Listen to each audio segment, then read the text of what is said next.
Hello dear students, welcome to English class.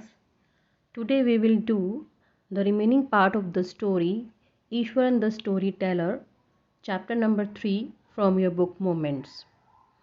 In the previous part of the story we have come to know that Ishwaran, who was the cook of a junior supervisor Mahindra, he was not only a good cook but also a great storyteller. And in that story he was telling a story of Tusker to Mahindra. I was studying in the junior class at that time and was watching the whole drama from the rooftop. I don't know what came over me suddenly. I grabbed a cane from the hands of one of the teachers and ran down the stairs and into the open. The elephant grunted and menacingly swung a branch of a tree which it held in its trunk. It stamped its feet, kicking up a lot of mud and dust. It looked frightening, but I moved slowly towards it, stick in hand. People were watching the scene, hypnotized from nearby housetops. The elephant looked at me ready.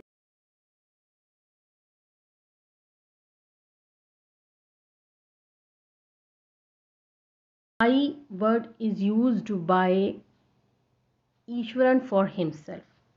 Ishwaran was telling a story of his childhood to Mahendra. It was about a tusker when he was in junior classes. At that time, the tusker entered into their schoolyard, Ishwaran's schoolyard. He told that Ishwan, as a child at that time, he was watching whole the drama done by the elephant and the people who, because of fear, they just went up to the roof and trying to save themselves. At that time, Ishwan told that he did not know what came over him suddenly. He grabbed a can from the hands of one of the teachers and ran down the stairs into the open before the tusker. And he saw that the elephant grunted. Elephant was creating loud noise and menacingly swung a branch of a tree which it held in its trunk. Elephant was also holding a branch of a tree in its trunk which he had already broken from a tree. It stamped its feet, kicking up a lot of mud and dust. When it put its feet loudly on the ground, stamped on the ground, it and kicked up a lot of mud and dust. And because of a lot of mud and dust from the feet of the elephant, the atmosphere became dusty. It looked frightening when he did so. But Ishwaran moved slowly towards the tusker by keeping the stick in his hands. People in the surroundings, they were watching the scene being hypnotized. And the elephant looked at Ishwaran with red eye and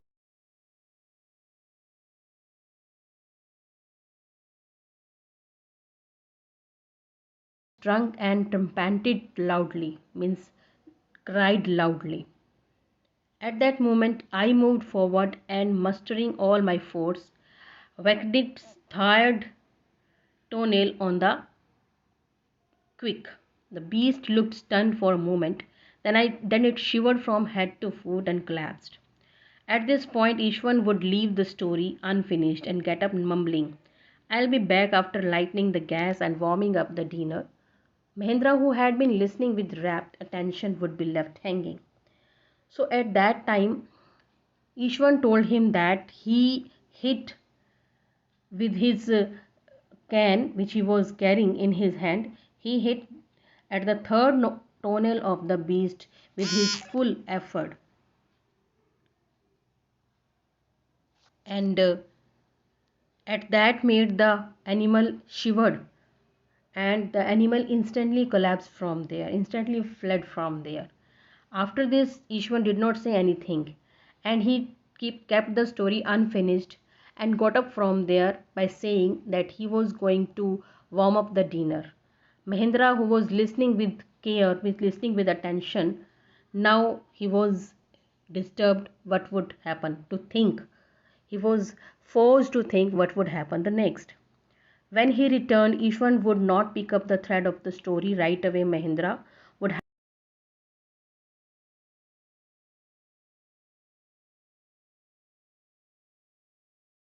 shrug casually. 2 days later, it was led away by its own mouth to the jungle.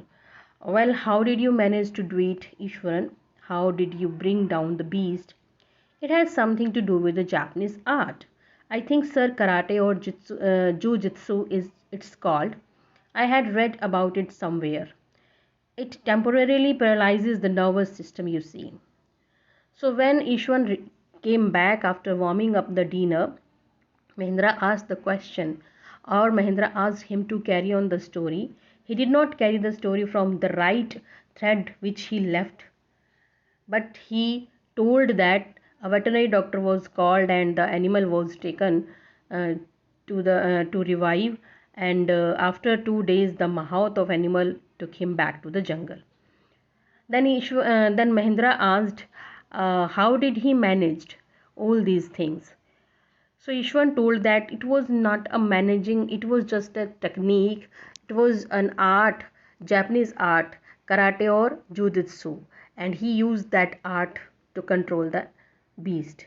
It just simply paralyzes the nervous system, nothing else. Not a day passed without Ishwan recounting some story packed with adventure, horror, and suspense. Whether the story was credible or not, Mahendra enjoyed listening to it because of the inimitable way in which it was told. Ishwan seemed to more than make up for the absence of a TV in Mahendra's living quarters. One morning when Mahendra was having breakfast, Ishwan asked, can I make something special for dinner tonight, sir? After all, today is an auspicious day. According to tradition,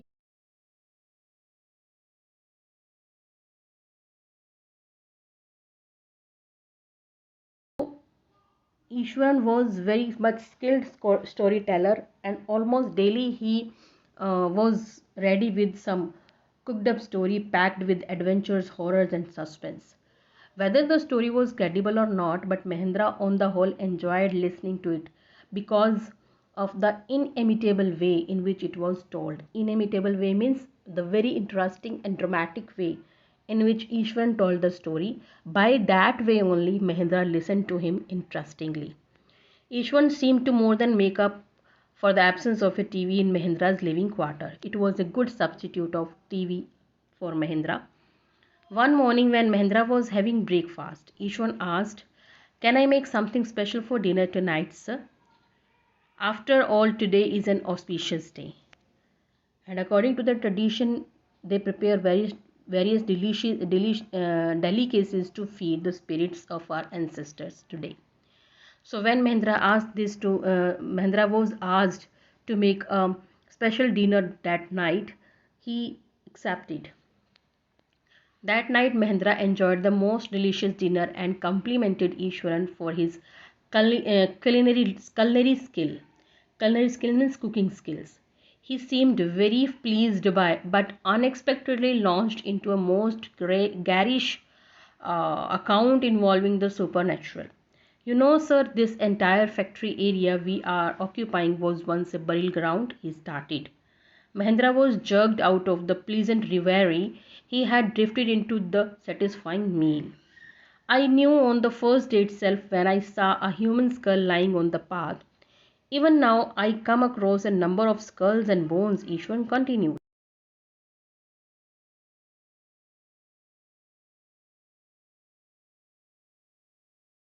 Cooking skills that was just changed when Ishwan told him that he had counted many times in that area for many a number of skulls and bones, because according to Ishwan, this area where they were the entire factory was being constructed, the whole area was once a burial ground, and Mahendra was jerked out of that pleasant state. He went on to narrate how he sometimes saw ghosts at night. I'm not easily frightened by these things, sir. I'm a brave fellow, but one horrible ghost of a woman which appears off and on at midnight during the full moon. It's an ugly creature with matted hair and a shriveled face, like a skeleton holding a fetus in its arms. So Mahendra continued to story with his narrative that was not a frightened fellow with all the things. He was a brave one, but one horrible ghost of a woman which appeared off and on at midnight during the full moon. It was a very ugly creature with matted hair and shriveled face, means wrinkled and very ugly face, and it was just like a skeleton and holding a fetus, a small unborn baby in its arms. Mahendra shivered at the description and interrupted rather sharply. You are crazy, Ishwaran. There are not such things as ghost or spirit. It's all a figment of your imagination. Get your digestive system examined and maybe your head as well. You are talking nonsense. He left the room and retired for the night, expecting Ishwan to sulk for a couple of days. But the next morning he was surprised to find the cook as cheerful and talkative as ever. So when Mahendra listened to Ishwan about the ghost, he instantly interrupted and sharply told him that he had gone mad, he had become crazy. There was not anything like ghost or spirit, it's just a figmentation of one's imagination. And he suggested Ishwaran to take care of himself and stop talking nonsense like this. After saying this, Mahendra left the room and retired for the night, expecting that he would give 2 days' leave to Ishwaran to get settled back. But on the very next day, he found Ishwaran cheerful and talkative as ever he was.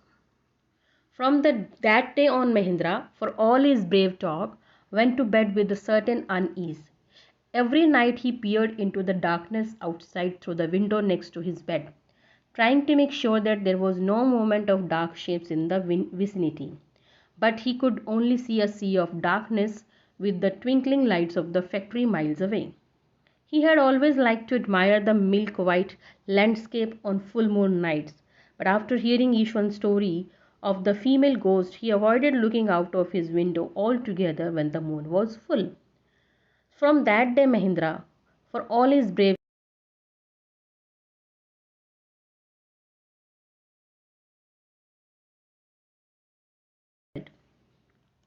every night he usually feel happy to peep out of the window to enjoy the beauty during the night. But that night he did not saw out of the window.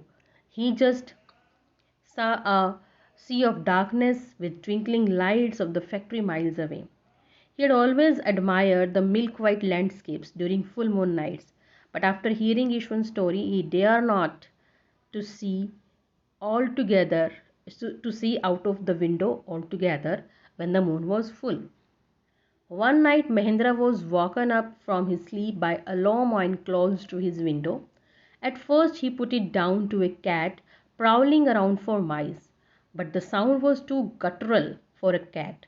He resisted the curiosity to look out lest he should behold a sight which would stop his heart. But the wailing became louder and less feline. He could not resist the temptation any more. Lowering himself to the level of the window sill, he looked out at the white sheet of moonlight outside. So one night Mahendra was woken up from his sleep by chance, and he listened a low moan low moan means low weak voice close to the window. At first he thought there might be a cat who was running behind the mice, but the voice was not similar, not as the cat has. So he tried to find out what kind of voice was. And for this he peeped out from the window. He looked out at from the window sill by lowering himself what was there actually.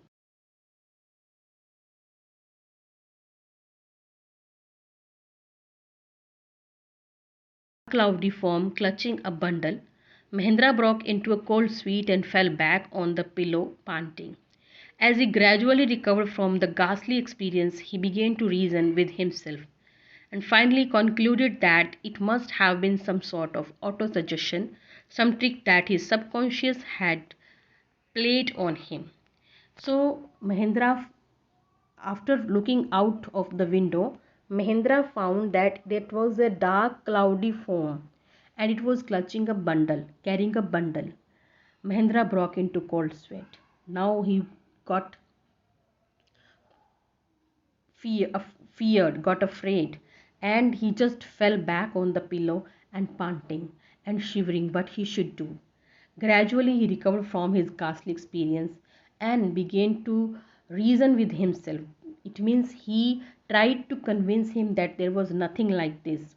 Finally, he concluded that it must have been some sort of autosuggestion, some trick that his subconscious had played on him. He thought that there was something subconscious in his mind which were before him in this form, therefore he was feeling fear. By the time he had got up in the morning, had a bath and come out to have his breakfast, the horror of the previous night had faded away from his memory. Ishwan greeted him at the door with his lunch packet and his bag. Just as Mahendra was stepping out, Ishwan grinned and said, "Sir, remember the other day when I was telling you about the female ghost with the phoenix in its arm?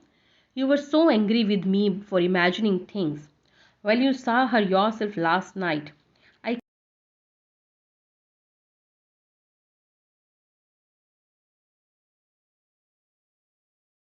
and had a bath, and when he was just leave after taking his breakfast, he did not remember the horror of previous night anymore. It was washed out from his memory. Ishwan greeted him at the door with his lunch packet and his bag.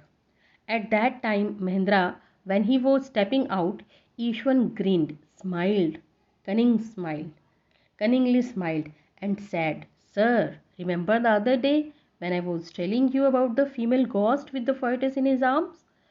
In its arms, you were angry with me, but last night you yourself had experienced of that ghost. I came running, hearing the sound of the morning that was coming from your room. I realized I came to your room and the morning sounds were coming from your room.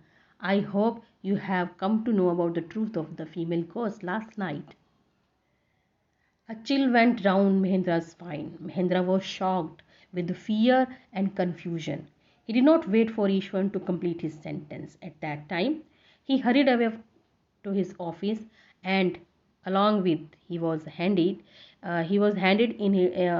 some papers in his hands. The papers resolving to leave the haunted place the very next day. The papers were the papers of his resolvings. It means the paper of they were the paper of resignation which Mahendra handed with him, and he gave those paper to his boss and decided to leave that haunted.